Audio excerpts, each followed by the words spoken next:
Happening Nation, it's Son Joku. We're going to be taking a look at the Buccaneers defense tonight. This defense looks really good on paper, and we're playing another 3-4 out there. This 3-4 that we're facing is probably going to be one of the better 3-4s that we face all season long, so I want to take a pretty good look at it, just kind of see how they're going to try to break us down. But I really think that we have what it's going to take to be able to get out there and take advantage of the holes that this defense has. So we're going to take a look at it. If you're new to the channel, please do subscribe. You know I really do appreciate that. So we're not going to waste too much time. We're going to go ahead and jump into it. Their front three out here with Sue, Vea, and Golston, that is crazy good. If these guys are on their game and Sue's out there wanting to actually play, they're very, very good. And I really, this kind of scares me, I'm not going to lie to you, because it forces our tackles, because they have Barrett and Paul on the outside. If they need any kind of help where they flare out, then it puts a one-on-one matchup with those three guys up front, and that is the last thing that you want to see, is Sue, Vea, or honestly even Golston in a one-on-one matchup with one of your interior linemen. So we need to be very careful of that. I really think that our tackles are good enough to where they'll hold up, to where we should be able to give Carr the time to sit back and shred this defense. But that front seven right there is probably one of the best front seven in football. Pizza, what's going on, man? Jalen, what's happening, dude? So yeah, if you look at that front seven against our front five up there, if everybody comes, we're a little bit mismatched, but it's going to be up to Carr to kind of spread this out. We're going to have a lot of power, I think, moving into this. I want to go ahead and take a look at this offense that I'm running real quick. This is pretty much going to be the Raiders' go-to offense. You got Jacobs running, you got Ingold as his lead, you got Waller out there, and you got Williams and Ruggs on each side. You can still have the power game out there, but you can still stretch the field in this. And I had a guy comment the other couple videos ago, and he was asking me what I thought Ingold was going to be doing. And he said I wasn't giving him enough credit. And it's really not that I'm not giving him any credit. It's just that, like, as part of our staple offense, Ingold is a massive part of that. You're going to see plenty of him out there playing. I promise you that. I truly love that kid. And this is the set you're going to see him in, because if we get into that two tight end set, chances are, well, depending on how the game's going, we'll probably pull Ingold to bring in somebody like Morrow, or pull Ingold to go ahead and bring in Renfro out there.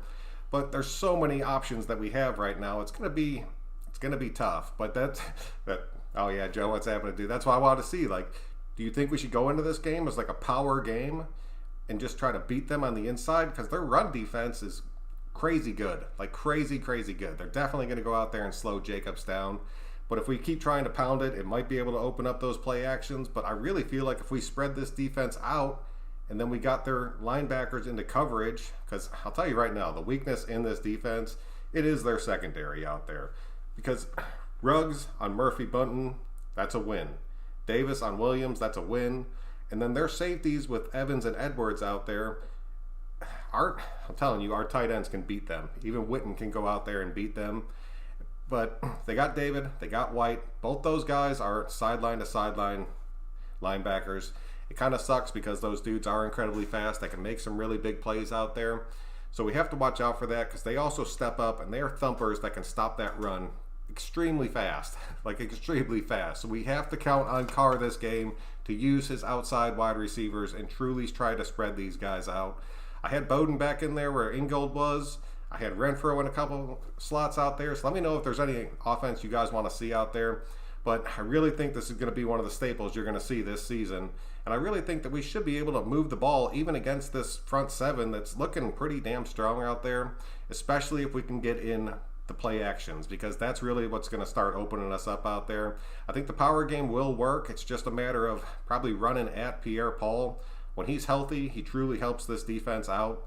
He does have his injury concerns out there, but he is a step slower than he used to be. So, I mean, if you send Ingold on that side, they go around the right end, and then Ingold's job is to pick up White instead of trying to hit Pierre-Paul and leave it up to Jacobs to burn him. I really think we can make that happen.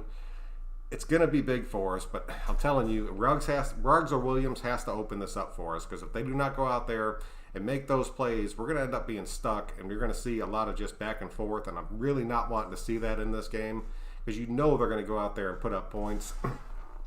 We need to throw the ball in this game, because if we don't, we will just crash out. That is it, dude. We have to be able to open it up. But I really think you're still going to see a good bit of power out there. Let me pull Ingold over here real quick. Shrink him down to size. I think putting Renfrow in that slot out there would make a huge difference for us as far as just having the speed. It'll stop one of those linebackers out there from being able to blitz, because especially with this team right here, they love to bring Pierre-Paul and Barrett on both sides and make it a 5-on-5 up front, especially with the speed that David and White have. They're able to go out there and just cover the middle of the field, plus make it to the outside to get to those running backs out there. But I'm telling you, Renfrow against White or Renfrow against Edwards, that's a mismatch that we should be able to take advantage of, because one of these guys is still going to have to key on Jacobs. So if we can spread them out, if they bite on Renfrow, it's going to leave Waller. But both these guys, Ruggs and Williams, should be not singled up, but one of them should draw single coverage every game. Carr has to be able to take his shots out there. He has to. If he does not, it's going to be what ends up killing us this game, and we will be completely screwed going into it. Tampa Bay Buccaneers defense is good, and since Jameis Winston's not the QB no more to turn over the ball, I do believe we can beat that. Yeah, Jalen, I will give you that, man. A lot of their woes were with Jameis out there. I mean, this team would have been way better last season if Jameis was not on it. But at the same time, if you look at it, Brady, he's one awkward shot from getting hurt, dude. And then they have Blaine Gabbert. I'm telling you, if Blaine Gabbert tries to lead this team, it's going to look dramatically different. I think their offensive line will be able to keep Brady reasonably clean the majority of this season. But he's not running that offense that he was running with the Patriots anymore. This offense is a lot more wide open. It's a lot more explosive. I'm curious to see if they try to style it more towards Brady, or if they're just telling Brady, like, this is the offense, go out there, just start airing that thing out, whipping it, see what happens. Because I'll tell you right now, if Brady's sitting back there trying to wait for something to happen, some of the defenses that he's facing, including our own, will get through that offensive line, and he will take some big shots this season. I don't think Brady's built for that anymore. I'm telling you right now, if they get out there and everybody just starts blitzing and that offensive line can't handle it, Brady's not getting the ball out quick, it's going to be a real short season for him. And it sucks to say, because I don't want to see him go out like that. But at the same time, it is what it is, man. You move teams this late in the year. Sometimes it works out and you end up having a great season. Sometimes it just blows up in your face and you end up retiring early. So very curious to see what happens with that one. Then one other thing I just wanted to mention real quick, while it popped in my head real quick, either Evans or Edwards, one of these dudes is going to end up losing their job, because they did go out there. They brought in Winfield Jr. We talked about this kid a pretty good bit out of Minnesota. He is very, very good. I could see him taking one of these spots. I'd honestly put it more towards Evans at this point right now, and their defense looks way better with Winfield in there. But if these rookies, man, I'm telling you, these rookies are going to have a tough time this season. They're not going to get everything that these other rookies have gotten in the past, man. They have such limited training. I know they're doing the virtual stuff, but until you're doing that stuff on the field, man, some of that stuff just doesn't click for you. So don't expect, I mean, some of these rookies will come out and be fine, but the majority of the rookies in the NFL are going to come out and they're going to be a few weeks behind. It's going to take them some time to work their way into these systems. They'll have a few plays set up for him to where he gets in there, but I'm telling you, even on our side of the ball, don't go out there and expect crazy things out of these guys, because unless it's somebody like a running back, then go out there and just hand on the ball and be like, you're following this block. It's real easy to learn. When you're trying to learn an entire system out there, it's tough, man. It's very, very tough. Oh, Zach, what's happening, dude? George Kittle or Travis Kelce. Dude, I'm telling you right now, I'll take Waller all day. I got a lot of respect for those other guys. I really like George Kittle. I have respect for Kelce, but I hate him with a passion. But if I had my choice between those three, I'm taking Waller, man. I'm telling you, that dude's going to be a top 5 tight end for the next few years. The fact that we have him locked down, and with how much Carr loves his tight ends, that's a huge win for us, and I will take that all day. Brady will have to hold the ball longer in this offense. He will. He truly will, and that is going to end up being what screws him, because that offensive line, the offensive line that he had with the Patriots was built for him. Like, he went out there and they were like, we need this, we need, just stop everybody, give him 3 to 4, not even 3 to 4, like give him like 3 seconds to get the ball out and he'll make things happen. This offensive line is not built for that. It's built for everything to kind of develop. This whole offense is built for that. And the other thing that Brady does not have is somebody that can go out there and be like that pass-catching running back that's a truly consistent guy. He does not have White out there. White was his go-to man when things started to get bad. Edelman was his go-to man when things started to get bad and he needed to make a big play. And I understand they have really good outside receivers, but when you're missing that receiving running back and you're missing that slot guy that can pull you out of any hole at any given point, it screws with you, man. It truly does. And he's not going to have that. And he starts dumping these little balls off and these guys start dropping passes. It's going to cause a whole lot of turmoil. And a guy like Evans out there not getting the ball as much as he's used to, and then watching these other guys drop passes, it's going to cause some friction. I could really see this Tampa Bay thing blow it up, man. I truly can. I know there's a lot of people that are jumping on this. They're going to be 14-2. They're going to be 13-3. I don't see it, man. It's going to depend so much on Brady coming out there and so much on this defense. But their corners, especially last season, they were known for just getting smoked out there. And, I mean, that's why they lost a lot of these games, because for as poorly as Winston played, he was still putting up points out there.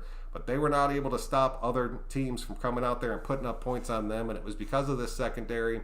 And honestly, it hasn't changed that much except for Winfield Jr., and I don't see him coming in there his rookie season and just turning this thing completely around to where they have a shutdown secondary out there. Because I will tell you right now, Ruggs gets a step on this defense, he is gone. Williams gets a step, honestly, he's gone.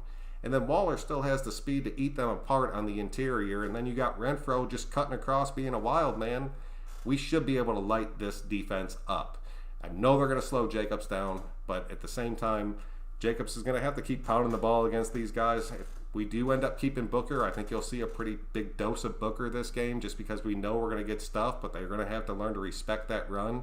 And if that does happen, I hope to see Jacobs way more in the passing game.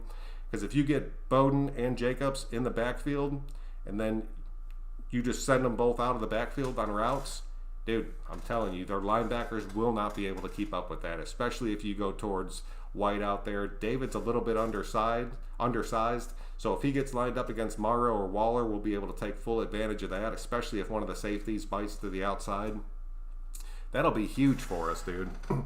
I want to see Brady running for his life and get smashed on every passing down. It's very possible. It's very, very possible, because I'm telling you right now, Mad Max is going to be fired up this game. These guys should be able to go out there and feast. I think Farrell will end up having a big game. I really think, and I've said it before, I don't think people understand how big of an impact Collins is going to be on this team as far as freeing up our defensive ends just to go out there and feed. And I think you're going to see a lot of it. I'm super happy about that. How about a 3 tight end set? Should be able to beat the defense. I did think about that. We'll pop that in real quick, because that was one that I was going back and forth with when I was thinking about if we could just pound the ball against this defense. Because a big 3 tight end set out there really makes a difference as far as just having the size out there. And I think we'll end up seeing that a pretty good bit on our goal line as well. And with the 3 tight end set, I really think that and I've made a video about this, I think that's one of the big reasons that we brought Ruggs onto this team out there, is because if you get into a 3 tight end set and you still have Ruggs on the outside, it kind of forces you to where you can't stack the box out there. Bring him up real quick. I think it would be Witten over here on the inside. I think Waller would slide a little bit more to the outside out here. And then you'd have Morrow back on the inside here. Not going to pull their names, but I mean, you guys can see it. This 3 tight end set does actually work really well against this defense, because the tight ends force the linebackers to have to stick with them, because it's just a true size advantage if you get to the outside. But the one thing I really do like about this is you have Waller and Ruggs on the outside, and that's a forced one-on-one matchup, especially on Waller's side. So if Ruggs just streaks and then you have Waller, he could pick that corner apart out there. And if we did decide to run out of this, now you have the absolute size on the field where you no longer have to worry about these linebackers. So this is why I posted this. This offense right here is why I made this video. Should we pound the ball or should we spread them out? And honestly, with the way that Foster catches, and I mean, Witten is Witten out there. I know he's not what he used to be, but the dude can still catch the ball. But this right here, as far as one of our red zone threats out there, or just in a short yardage situation, there's still so much you could do out of this. I truly like the way this looks. So props to you on calling out that 3 tight end out there. Gruden and Mayock have built the offense that is adaptable. We will expose teams. We have the personnel to switch the power football to 5 wide. And Waller is the true weapon X. Yes, he is. Raiders 52, welcome to the show, man. And I don't know if you guys caught it or not. Bigger and Bradder had Murph on tonight as one of his special guests. He did the interview with him. It was actually incredibly cool. Those guys put on a really good show. And they actually talked about this for a minute, about going out there and just kind of adapting to the teams that you're going to be playing against. And we can do that. And I really think when Gruden starts talking about, like, I need my guys, I need Gruden grinder, I think it's dudes that just aren't selfish to where if you don't get the ball in the game, you're not going to come back in the locker room and you're going to be all pissed. You're going to just be happy that you got the win out there and you did what you had to do. But I saw it when Gruden's first season where we went out there and it seemed like he was just keyed on one player. And by halftime, everybody had figured it out, but he never changed. He stayed keyed on that one player, and then it didn't work out. We all saw what happened out there. But if he can go in there with a game plan that has, like, all right, man, this game, you four, because I mean, we finally have the depth to where he could be like, all right, this is your game, you four. Everybody else, we're helping out these four. We can catch them off guard, and whether it be we go out there and pound the ball and get into these big sets, whether we get out there and just completely spread a team out and just take our shots all game, I would love to see that. I think that's where Carr truly thrives. I think he's been kind of taken out of that with Gruden to where he doesn't really get in those spread formations where he's in a shotgun and can just pick a defense apart. And that kind of makes me ask the question, like, is Gruden and Carr, Gruden's a great coach, Carr's a great quarterback, but are they great together? That is the real question, and I think that's what's going to be answered this season.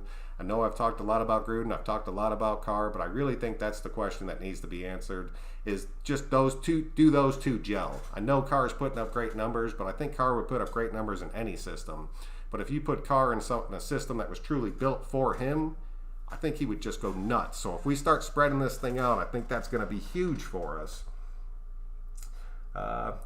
We'll face an aged Brady. Even with Gronk, our safeties will make Gronk nervous, especially that number 24. Oh, Real Black Mama, what's happening, dude? Yes, I completely agree with you. Gronk that's like a wild card in itself right there. Just to come back, I mean, he was doing like New Year's Eve specials. He was in the WWE. He was doing all sorts of commentary. And then just to come back and just put everything back on, I mean, it's pretty much the same thing Witten's doing, so I can't say too much about it, but Witten's coming in as a number 3, and he's going in there as a number 1. I do not see that working out. I could see Gronk, I mean, it sucks to say because the dude does crack me up, but I could see him getting hurt again. I was shocked he came out of retirement to play again. He seemed like he had everything kind of lined up to where he wasn't going to have to play again. But I think Brady going to a new team got him all excited, and he was like, I want in on this, so he ended up going over there too. That's part of that experiment, man. If it fails, they're screwed. Like, screwed. I'm sorry. This is a Derek Carr prove-it year. No excuses. He needs to step up. Yes, I completely agree, but I will tell you right now, Carr will have it his excuse. COVID will be the excuse for the entire roster of every NFL team this season and probably every NFL coach, unless something just crazy happens and somebody comes out there and just completely fails. But I think if Carr has the same year that he had last year, I think you'll still see Carr unless it comes down to money. So I'm not saying that he's staying, that he's going to be the man, but I mean, I think he's going to be. But at the same time, there'll be excuses. I promise you that. There's always excuses. Yeah, Carr has 0 excuses this year. I agree with y'all, man. I truly do. And I want to see him go out there and just light it up. But if he doesn't, I'm telling you, I won't be that person, but there will be people out there telling you that it's all because of COVID, and I will just be sitting there shaking my damn head because we will have seen it for too long at that point. I want Brady to get sore arms from having to pick himself up off the turf after every play, and I hope it happens against us and every other team the Bucs play. The Bucs have a tough schedule, man. The NFC South is no joke. Plus, he drew the AFC West, and it's incredibly strong out there. I could see Brady having a very, very long season. I do not, man, I'm telling you, I do not see this working out for them. Collins is going to benefit the whole defensive line. Collins is going to benefit that entire defense. But Chris, man, you nailed it, dude. It's going to free everybody up. I don't care if it's Hankins or Hurst. He's going to look like a superstar standing up, lined up next to Collins. And then our defensive ends are just going to be able to go nuts, and it's awesome.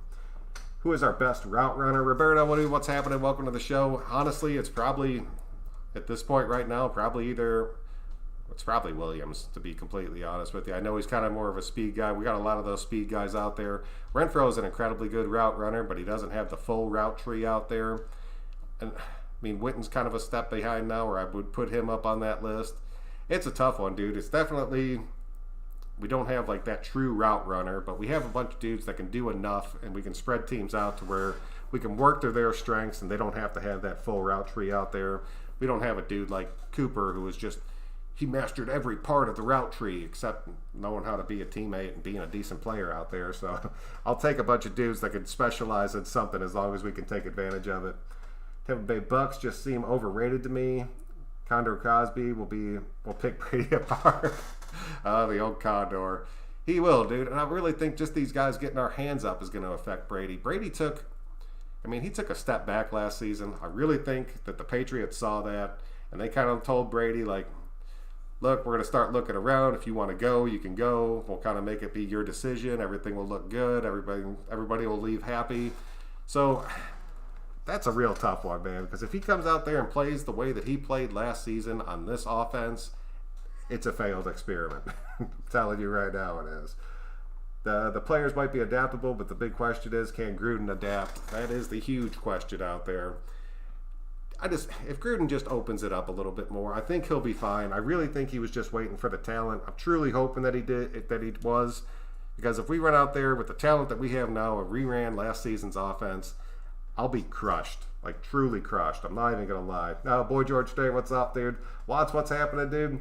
Tampa Bay's corners are suspect. Who's gonna stop Waller and Renfro? Martin? Yeah, dude, that's what I was saying. If we can exploit these corners, our tight ends will take advantage of those safeties. That's why I want to stay in these bigger sets this game, because it's going to force those linebackers not to be able to blitz. And if we can stop Pierre-Paul or Barrett from coming every single play, it'll be a big advantage, and we will definitely be able to expand our offense off of that. Gruden should invite... God, that's what I'm saying, dude. Should invent a spread coast offense. Dude, a nice spread coast offense. I would take that all day long. And Gruden has the mind to go out there and do it. And I really think he's just been holding back. And I keep saying that. Like, I really think he's just holding back because he doesn't have all the people he needs. Dude, if he's not holding back, he needs to go. And, like, go with a quickness, because I'm done with that. If he does not go out there and show that he can do something else with this team and this offense, especially with the roster that he has right now, then his time is done. Ferris, what's happening, dude? 2 wide receivers, Ruggs and Williams, 2 tight ends, Waller and Murrow. Pass blitz comes, the 2 tight ends can help. Williams and Ruggs get a one-on-one. That is true. That would actually look pretty damn nice out there. And then you'd still have either Jacobs, and honestly, you could put Bowden in the backfield at that point, which would kind of put another weapon out there. Because if Bowden fake blocks and then he's wide open and you set up a little screen and you got your tight ends out there, ooh, man, that boy's going to make some moves. 805, what's happening, dude? Welcome to the show, man. So you think Edwards is going to start over Williams? No, I do not. I think Williams has earned his right to go out there and have that starting role. I know he didn't have the most knockout season, but the start of last season, him showing what he could do out there as a healthy, fully ready to go player, I think he's earned that right. And I think it's going to take Edwards a little bit of time to get this system down. I still think you're going to see him in the red zone early, but I don't think he's going to be out there as a starter. Double A, what's happening? Did you watch the Devin Lawson interview earlier? Good vibes in the secondary. I have not seen that yet. I've been at work all day. I will definitely check that out. I like Lawson. I know he's a little bit older. I know he's had part of a sketchy little past, but that I like him, man. I'm hoping he's still around. Made it to the live show. What's up, son Joku? Oh, Michael, what's going on, dude? I'm glad you made it out to the live. Just checking out this defense, man. We got to beat the Pats and Brady with the Bucs, and I hope we will completely destroy both teams. I'm not too worried about the Pats. I do not see us losing that game. This game I am a little bit worried about, but I'm really happy we're playing it off the bye. It's going to give us some extra time. And I really think we should be able to game plan to get through this defense. It's just going to be, if our defense can keep pressure on and we can keep them under 21 points, I think we have this. If this game turns into a shootout and Carr refuses to go to the outside, it's going to be a long, long game. They do have Jamal Dean, too. They do. Prince, what's happening, dude? Welcome to the show. They do, man. And I wish I had the time to go through and list all these dudes so I could move their little things around too. But it's going to be tough. Any news on the Ruggs injury? Last I heard, he was heading out towards Vegas. He was going to start practicing with those guys. That everything was looking really good and he was healing up all right. If that's changed, that sucks. But that's the last news that I've heard about it. So I was super happy to hear that. Yeah, I think we have the advantage against the Bucs on the O-line and the D-line. And that's where these games are won. Every NFL game is in those trenches. And that's why I like the 4-3 as opposed to the 3-4, and that's why I truly like our offensive line, because they are huge and they are mean, and they will get the job done and keep Carr on his feet. But then it's up to Carr to go out there and make those plays, man. Wait that extra second and whip that ball. You have the offense to do it now. I heard Jason held the tight end room in Dallas back. He stole more play time and sucked wherever the tight end needed the game time to develop. Stumble, what's happening? Oh, Stumble, what's up, dude? You haven't been out here in a minute. I'm glad you came out. That is positive, and I did hear that about him in Dallas. But at the same time, he's not coming in here as the number 1 tight end. He's coming in here as that number 3 mentor tight end. I do not see Witten out there as a starter as long as Foster is healthy. Foster and Waller out there in our 2 tight end set. It's faster. It's stronger. Witten might be a better blocker than Waller, but at the same time, I'm not going to pull. If you put in Witten and Murrow, you're pretty much telling the entire league and everybody watching, all right, we're running the ball here. So you got to be real careful about that.